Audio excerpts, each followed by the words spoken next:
আসসালামু আলাইকুম। আমি আজকে তেলাপিয়া মাছ রান্না করব, পেঁয়াজ দিয়ে ভুনা করব।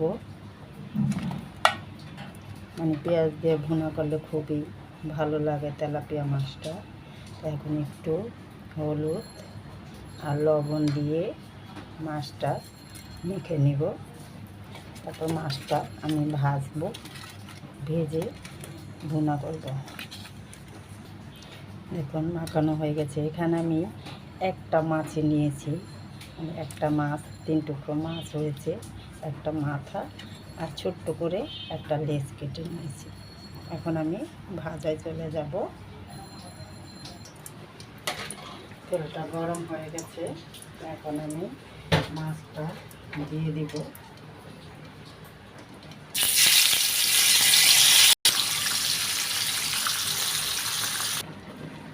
দেখুন মাছগুলো ভাজা হয়ে গেছে, যেভাবে লাল করে ভেজে নিয়েছি সব মাছগুলো। এখন আমি এই তেলের ভিতরে আর একটু পরিমাণে তেল দিয়ে দিব।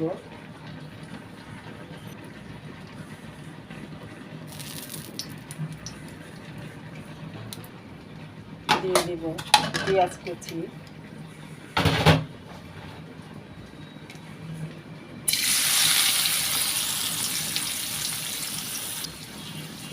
দিয়ে দিলাম। সাথে আমি একটু তেজপাতা ছোট ছোট করে কেটে দিয়েছি। এখন পেঁয়াজটা ভালো করে আমি ভেজে নিব। দেখুন পেঁয়াজটা খুব ভালো করে ভেজে নিয়েছি, একেবারেও লাল হয়নি, একেবারেও কাঁচা কাঁচা থাকেনি। আর দিয়ে দিলাম অল্প পরিমাণে একটু আদা রসুন একটু পেঁয়াজের মধ্যে ভালো করে ভেজে নেব। দেখুন ভাজা হয়ে গেছে। এখন আমি এখানে হলুদের গুঁড়া, মরিচের গুঁড়া, ধনিয়া গুঁড়া, জিরা গুঁড়া দিয়ে দিব।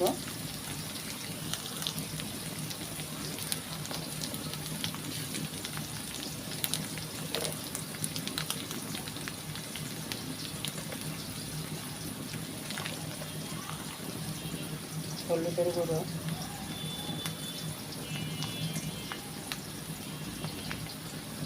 হলুদটা একটু কম দিব। ধনিয়া গুঁড়ো,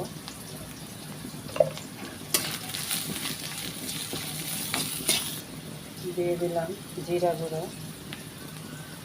এখন একটু পানি দিয়ে ভালো করে কষিয়ে নেব। সাথে দিয়ে দিলাম স্বাদ মতন লবণ।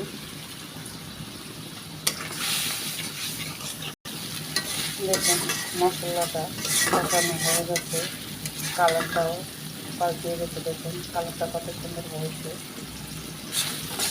এখন আমি এখানে পরিমাণ মতন পানি দিয়ে দেব।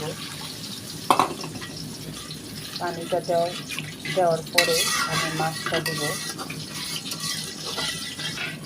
দেখুন পরিমাণ মতন পানি দিয়ে দিয়েছি। এখন আমি এর উপরে মাছটা দিয়ে দেব।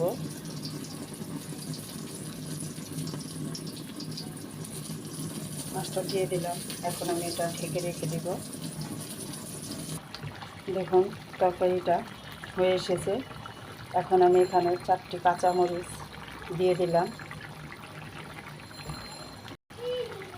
চা চামচের 1 চামচ পরিমাণ আমি একটু চিনি দিয়ে দিব। চিনিটা দিলে কি হয়, মাছটা একদম মাছ খেলে যদি মিষ্টি মিষ্টি লাগে, মাছটা খেতে খুবই ভালো লাগে। তাই আমি মাছ ভুনা করলে একটু চিনি দিই। অন্য তরকারিতে দিই না, কিন্তু যখন যে কোনো মাছে ভুনা করি তখন একটু চিনিটা দিই, ভালো লাগে। তরকারিটা হয়ে গেছে, এখন আমি এটা নামিয়ে নেব। দেখুন তরকারিটা হয়ে গেছে, কালারটাও কত সুন্দর হয়েছে, খুবই সুন্দর দেখা যাচ্ছে। বন্ধুরা যদি ভিডিওটা ভালো লাগে একটা লাইক শেয়ার করবেন এবং কমেন্ট করে জানাবেন। আর বন্ধুরা যারা নতুন দেখবেন তারা ভিডিওটি সম্পূর্ণভাবে দেখে আমার চ্যানেলটি সাবস্ক্রাইব করে দিবেন। আল্লাহ হাফেজ।